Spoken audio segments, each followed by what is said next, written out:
January the 20th, 1969. The 37th President of the United States was about to take the oath of office. Few had thought he stood a chance of victory. His party had been against him. The sitting president hated him. But against the odds, Robert Francis Kennedy had triumphed. Bobby shows toughness, he shows guts, he shows persistence. You see him show some of the courage and some of the compassion for people, his desire to do what was right. He was going up against probably a much more qualified candidate, and it looked like he was a real long shot. His campaign was about reconciliation, cooperation, bringing everybody together. It was a presidency to heal division and mend injustice. It was a presidency to chart the course of American history for decades to come. It was a presidency that was not to be.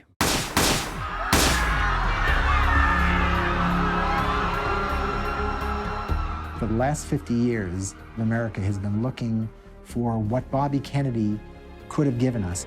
He's someone who people could identify with because they felt like they've seen him endure horrendous tragedy, and to come out the other side with a positive and hopeful vision. Had he lived, I think he would have been one of our great presidents. It is the story of a Cold War warrior who became an advocate for peace, of a son of privilege who became a champion of the downtrodden. It is a story of tragedy and triumph, of high ideals and dirty tricks. It is the story of America's lost president.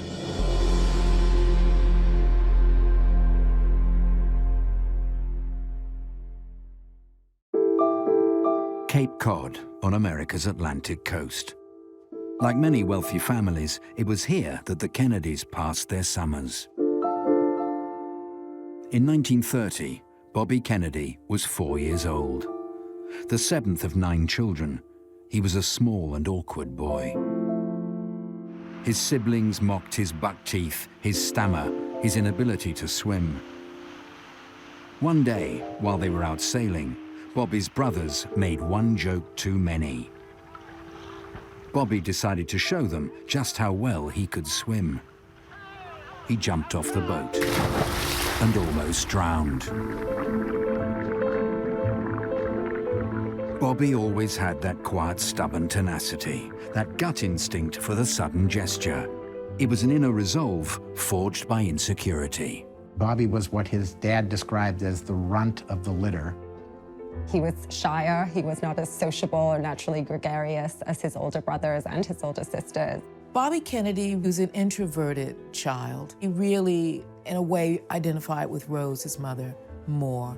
Bobby was a devout Catholic, much like his mother, and by embracing that part of his mother, he had a different relationship with her than the other ones did. His father, Joseph P. Kennedy, had high expectations of all his children, especially the boys. Joseph P. Kennedy was one of the wealthiest men in America at the time. It was Cape Cod for summers, it was Palm Beach for winters. He had made a fortune in the stock market.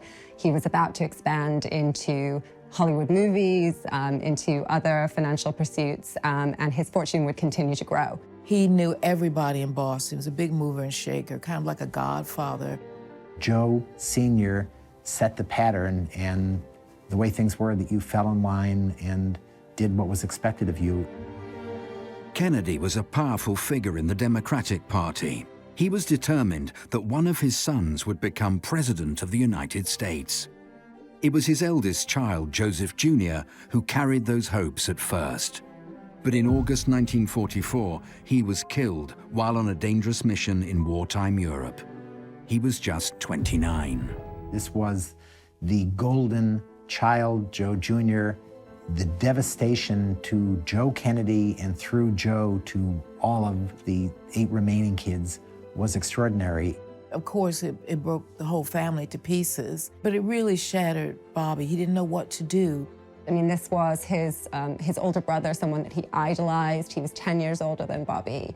So he's a real hero.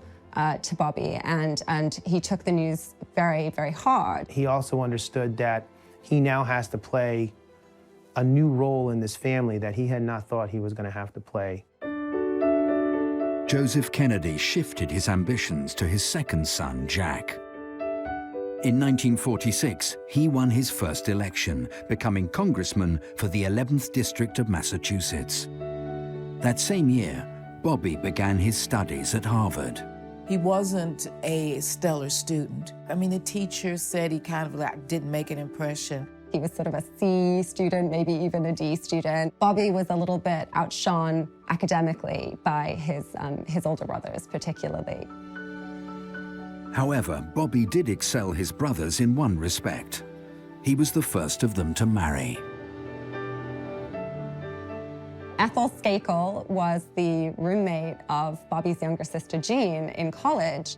Bobby was, in those years, shy and had to have the real personality pulled out of him, and there was nobody better in the world to do that than the extraordinary, outgoing, gregarious, funny, charming Ethel. Thanks to a word from his father, in 1951, the newly married Bobby began work as a lawyer at the Department of Justice. But within months, he was called away. His brother Jack was running for Senate. His father wanted the 26-year-old Bobby to run the campaign. He took the role out of a family obligation. And that was something that Bobby often did. It was Bobby who was there steering the campaign. It was Bobby doing all the dirty work behind the scenes where Jack could look like the good guy up front. He was his consigliere. Bobby Kennedy understood very clearly what his job was to be.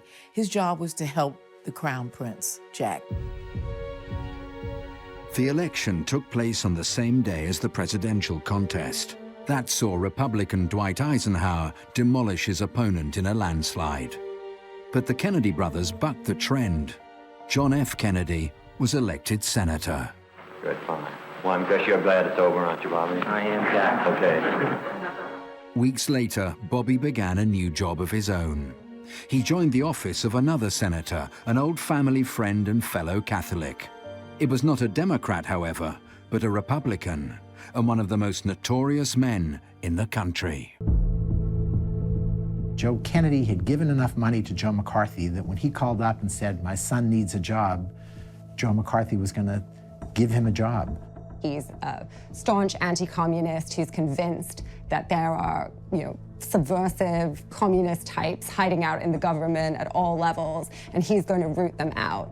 You had these hearings on TV where people would come on and Joe McCarthy would ask people if they were communists, accuse them of all kinds of stuff, and Bobby would be at the table as the lawyer, as the counsel, and he was there.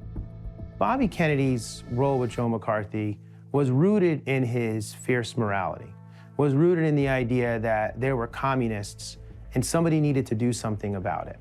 Bobby Kennedy believed in what Joe McCarthy was doing. He believed, like Joe McCarthy, that there was no threat to the world that was greater than the communist threat. Bobby soon became disillusioned, however. His advancement was blocked by other staff. He clashed with them repeatedly. He left the senator's office after less than a year. Bobby was nearing 30 and desperate to make a name for himself. That opportunity finally arrived in 1957, when he became chief counsel to the Senate Labor Rackets Committee. Bobby was on that committee to go after the ruthless elements in it, the labor unions, which were all powerful in those days. He went after especially the most powerful union leader in America at the time, the head of the biggest union called the Teamsters, which represented all the truckers, and this was a guy named Jimmy Hoffa.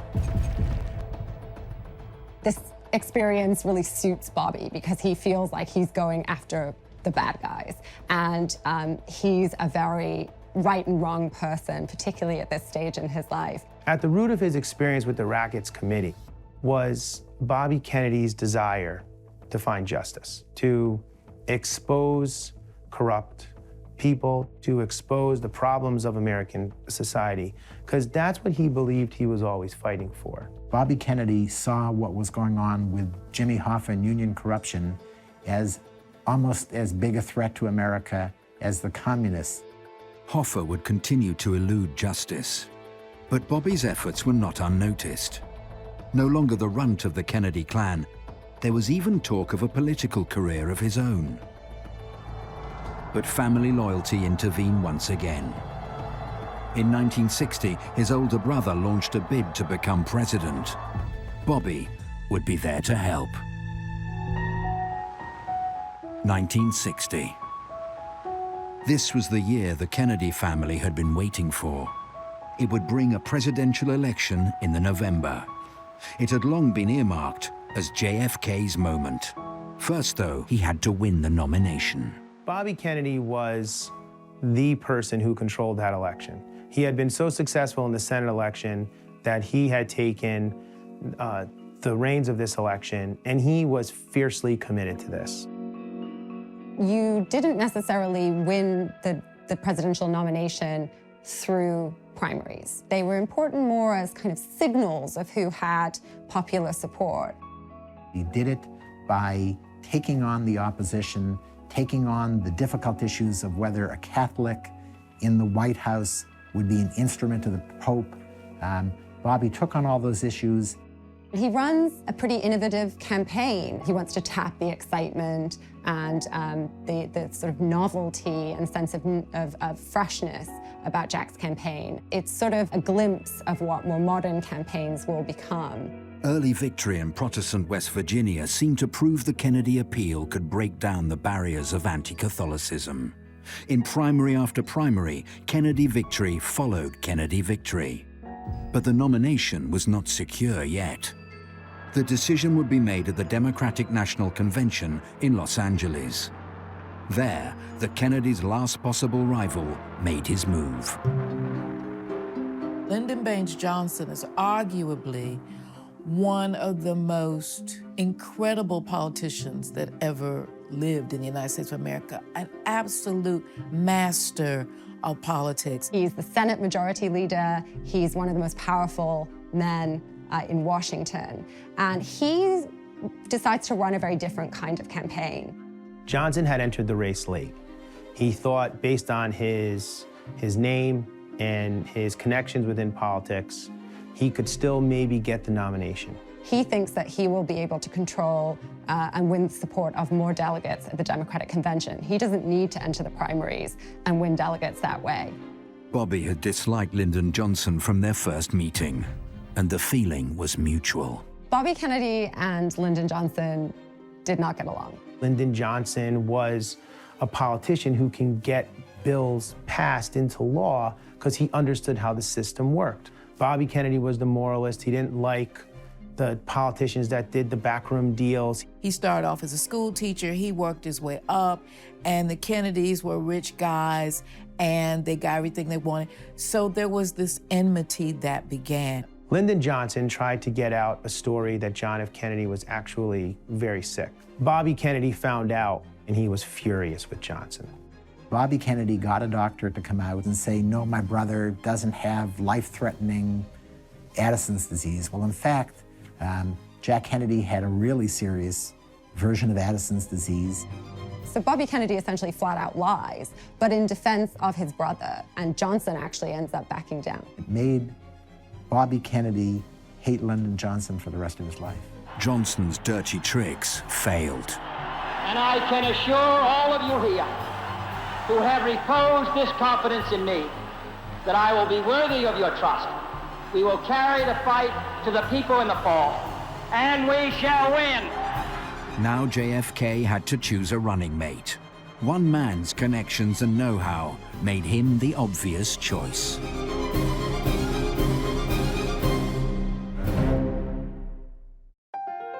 Johnson would share the Kennedy ticket, but neither he nor Bobby would forget their dispute. Jack went on to face sitting Vice President Richard Nixon in the general election. Once again, Bobby ran his brother's campaign. It would be the narrowest of triumphs. But at last, the Kennedys were on their way to the White House. After Jack is elected, Joe Kennedy, his father, turns around and says, okay, what about Bobby?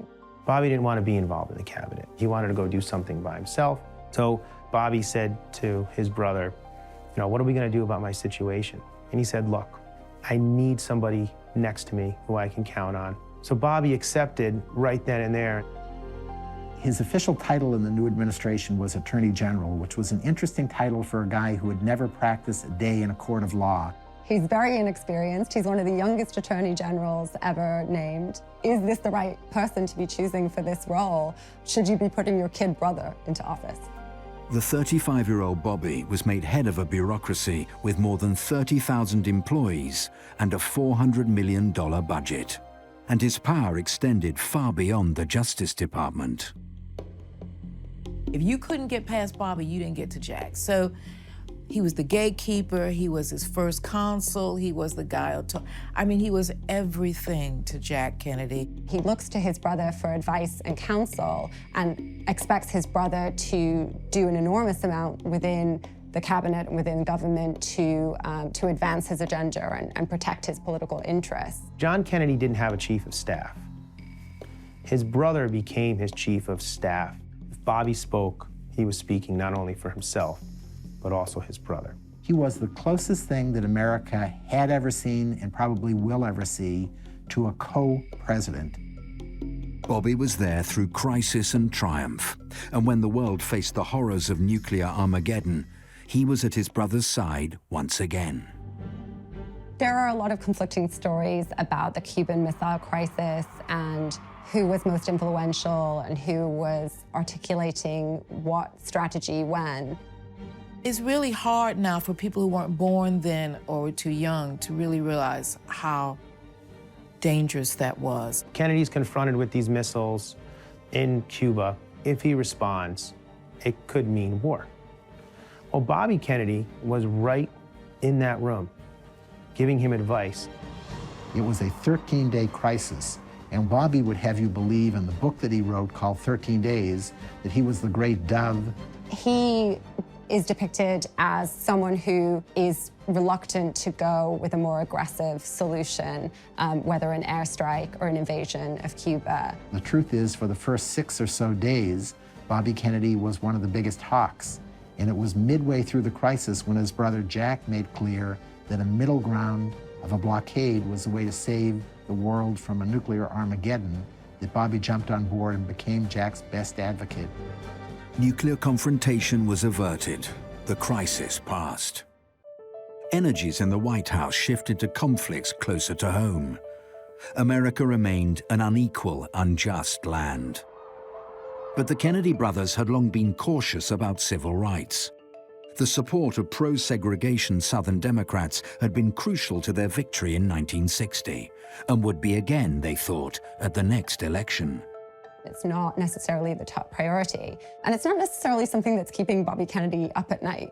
He started out as clueless on civil rights, having grown up in lily-white worlds. There's voting rights laws on the books by then, and as Attorney General, Bobby Kennedy's Department of Justice is involved in trying to file suits and prosecute cases to try and get more African Americans enrolled in Southern states. But there isn't really a lot of action on civil rights early on in the Kennedy administration. It was the violence suffered by the Freedom Riders in 1961 that opened Bobby's eyes. The activists fighting segregation on interstate bus routes were set upon by white mobs in Anniston, Birmingham, and Montgomery. Local police colluded in the attacks.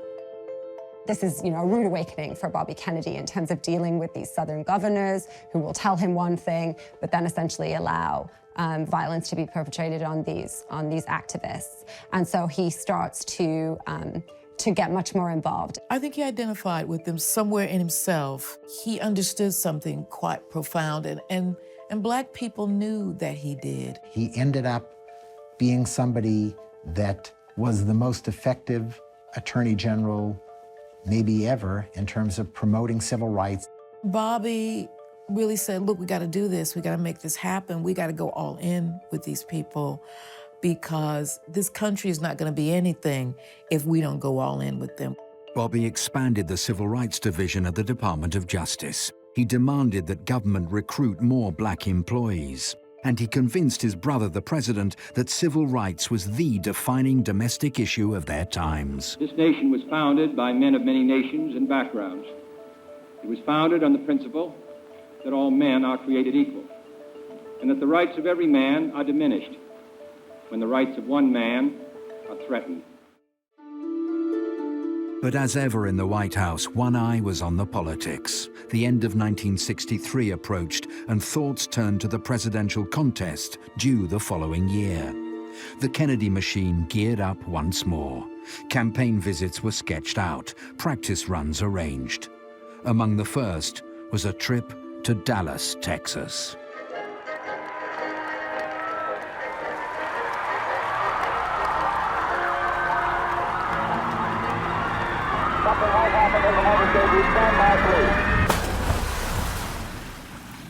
Bobby was at home when the news came. He'd just taken a swim on his lunch break and was about to head back to the Justice Department when the phone rang. The direct line to the White House. It was urgent. Ethel Kennedy, his wife, picks it up and holds up the line and says, "It's J. Edgar Hoover on the phone for you." And as soon as Bobby heard that, his stomach began to sink. He knew that Hoover never called with good news. J. Edgar Hoover said, "The president has been shot and it may be fatal." He is ashen-faced. He's, shocked. And in that moment, Bobby Kennedy's life changed dramatically and forever. It created a kind of fatalistic feeling in Bobby. His brother was the golden boy. So if he can get killed, anything can happen now. Anything can happen. Bobby became America's mourner-in-chief. Every time a picture was taken, he was there delivering the most moving eulogies. Bobby pulled it together, and he helped America pull it together.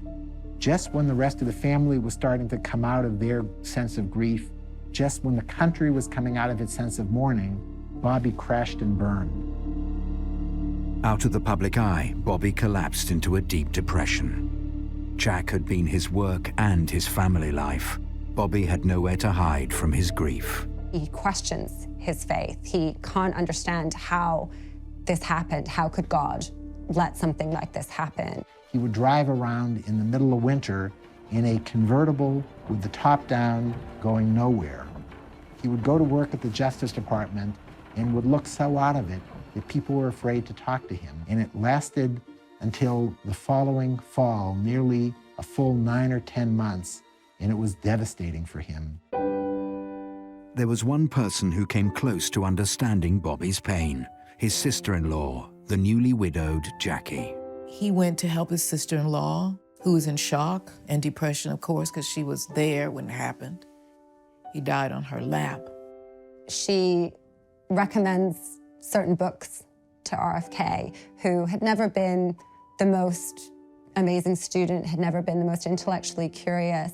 But in this moment, when his faith is shaken, his fundamental beliefs are shaken, he's looking for something. He started to question certain things, and it was Jackie Kennedy who gave him Edith Hamilton's The Greek Way. His whole philosophy as he got older, he believed, was to tame the savageness of man and make gentle the world we live in. And that came directly from the Greeks. Robert Kennedy goes on an intellectual and spiritual journey. What comes out of that is actually a new sense of himself as an individual, his own sense of purpose, and a sense that he still wants to contribute to the world. Bobby had to figure out at that point what he was going to do for the rest of his life. Was he going to go off and be a monk or teach at a college or travel the world with his father's money and his burgeoning family that would become 11 kids? Or was he going to somehow re-enter the public arena? After Jack's death, Lyndon B. Johnson had been sworn in immediately as his successor. Many hoped it would be Bobby to fill the now vacant vice presidency, but the two men hated each other. They went through a long dance as to who was going to be LBJ's vice president. Bobby said that he wanted it. LBJ said that he was seriously going to consider him. These two guys hated one another enough that there was never a question. The last guy in the world that Johnson would have wanted at his side in the White House was Bobby Kennedy. And he said, basically, if this guy is my vice president, people will think I can't do this by myself. I'm not going to win the next, the election by myself because I'm with a Kennedy. Despite the clamor for another Johnson-Kennedy partnership, the president chose Hubert Humphrey instead. Bobby remained as Attorney General, but his vast influence over government was gone. He helps to push through the 1964 Civil Rights Act, which Lyndon Johnson also pushes for as a kind of legacy to President Kennedy. He and his enemy, Lyndon Johnson, collaborated on getting that bill passed. Johnson couldn't have done it without Bobby, and Bobby couldn't have done it without a Southerner like Johnson backing it. He stayed there mostly for the Civil Rights Act of '64 and wanted to pass that. And when that passed in July, he started thinking about the next step. Bobby resigned as Attorney General in September 1964, shortly after announcing his bid for the Senate seat of New York. Finally, he was launching a political career of his own.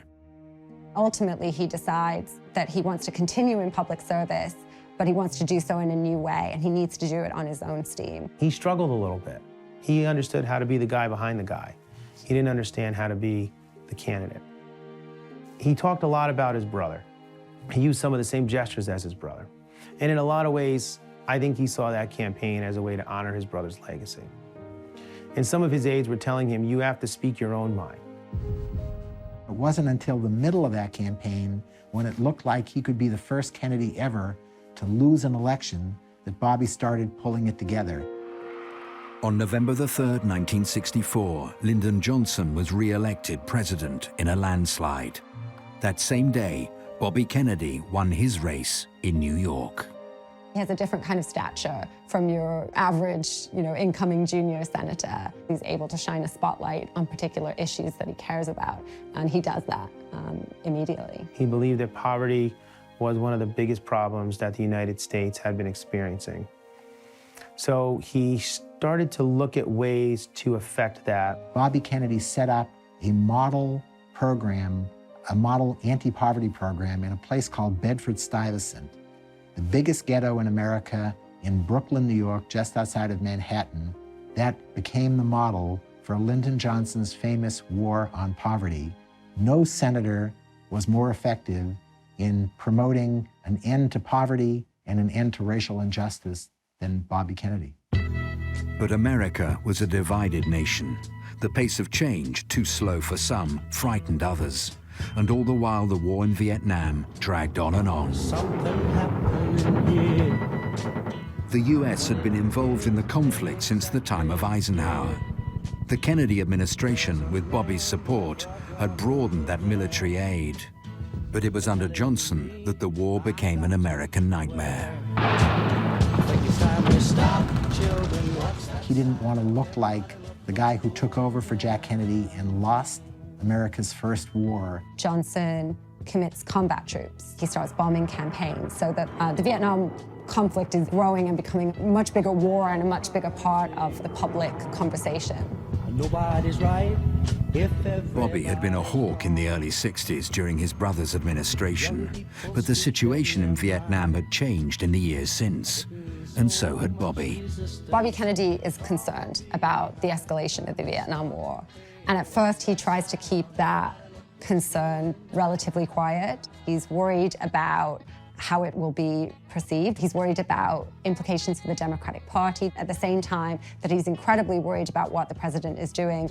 Lyndon Johnson wasn't about to listen to Bobby Kennedy on Vietnam or anything important. In 1967, Bobby traveled to Europe. There, he held talks with foreign leaders and diplomats who backed peace in Vietnam. But the discussions were leaked to a newspaper. Johnson was furious.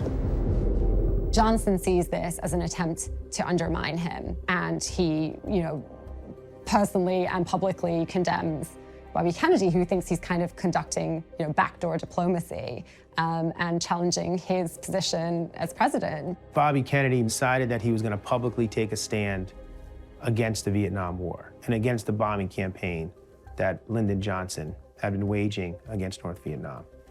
So in March of '67, he gave a speech on the Senate floor that admonished the administration and said that this was not the right way to go in Vietnam. He was the first one to matter to get up on the floor of the Senate and say, mea culpa, we got it wrong, we made a mistake, but we've got to correct that mistake, we've got to get out of Vietnam.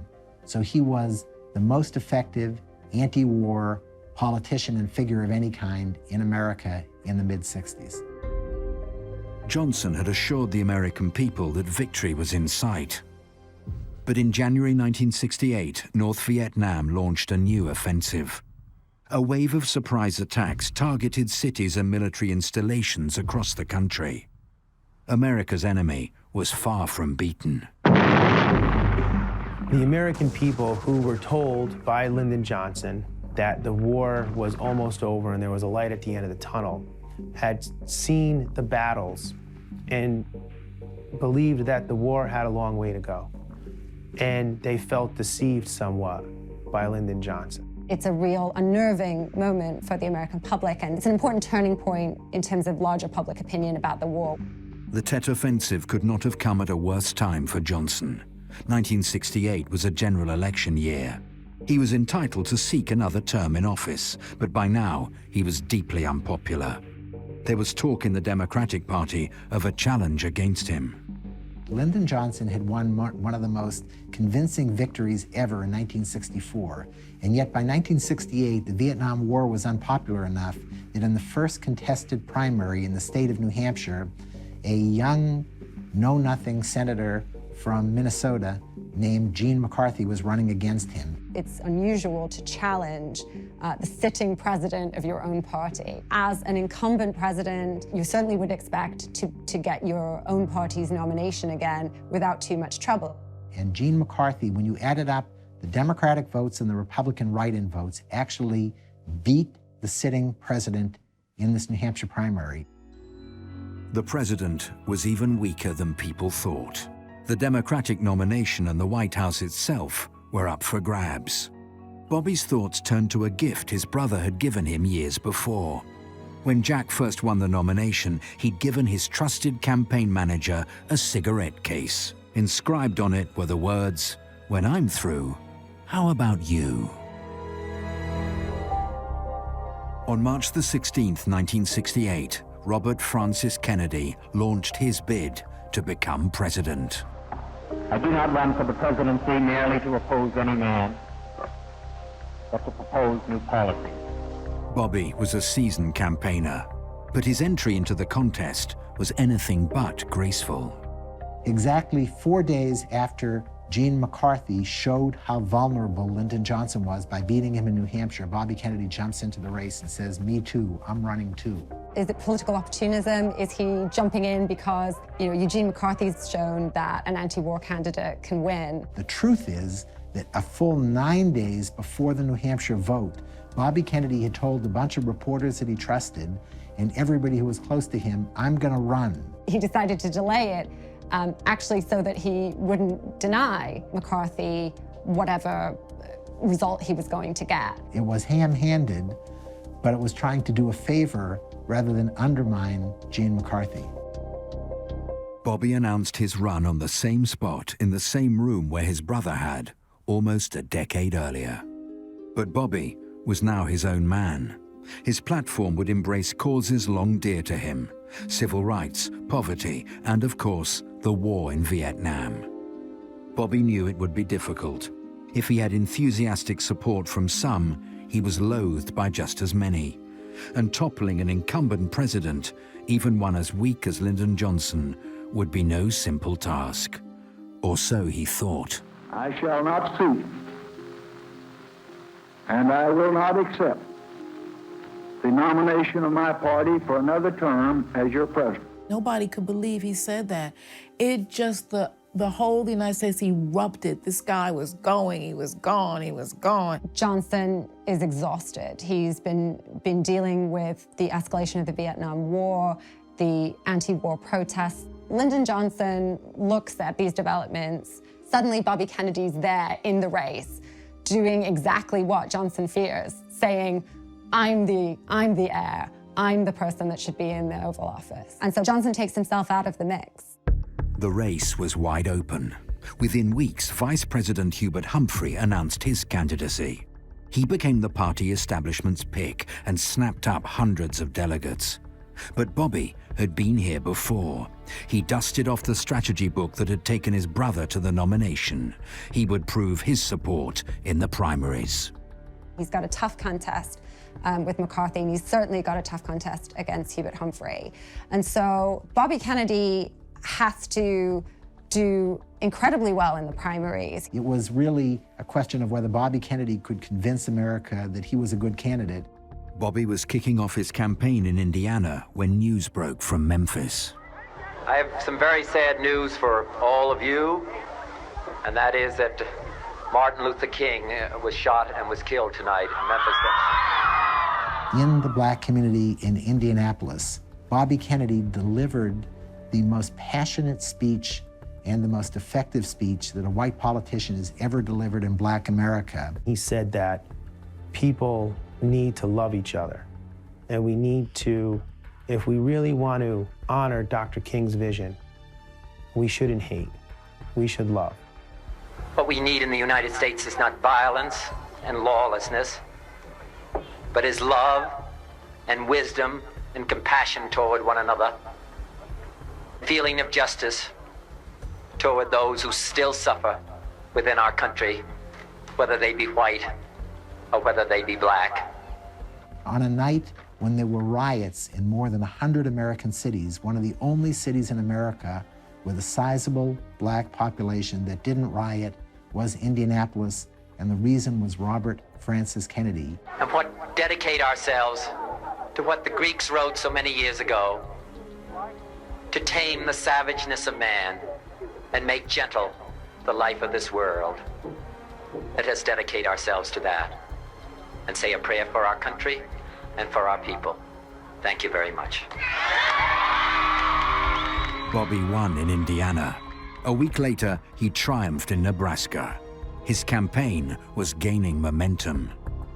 Defeat in Oregon, however, left Bobby's chances on a knife edge.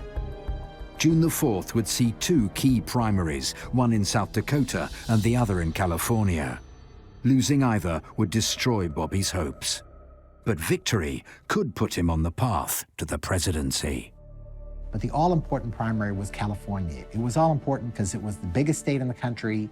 It had the most diverse population. California is a huge state with a lot of delegates at play. He needs to win there. He needs to win convincingly to have a chance. California seemed forbidding territory. McCarthy had a well-established and well-funded organization there. Bobby's chances looked slim. He goes into California, he campaigns all over the state, he campaigns in the ghettos, in these urban centers, and he is able to generate a lot of excitement and momentum around his campaign. What Gene McCarthy didn't do that Bobby Kennedy did do was encompass the whole of Vietnam into jobs and racism and all of that. People talk a lot about Bobby Kennedy's charisma and his appeal. It's different than his brother's. His brother was sort of cool and reserved. Bobby Kennedy, people want to touch him, to grab at him. There are kids running after his car, people shouting out at him. Someone grabs his shoe at one point and sort of takes it home as a prize. Kennedy's campaign is really, on the ground and exciting and emotive. Bobby triumphed. In South Dakota, he scored a clear win. In California, it was closer, defeating McCarthy by just 4 points. But what mattered was the victory. Suddenly, the nomination seemed within grasp. My thanks to all of you, and now on to Chicago and let's win this. Bobby left his supporters celebrating in the ballroom of the Los Angeles Ambassador Hotel. Hurrying to a press conference, he took a shortcut through the kitchens. It was there he crossed paths with 24-year-old Palestinian Sirhan Sirhan.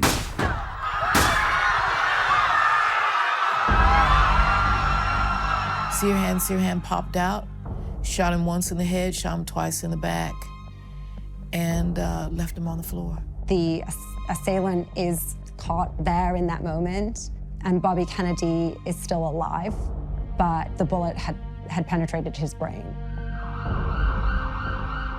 He's taken to hospital and he dies about a day later.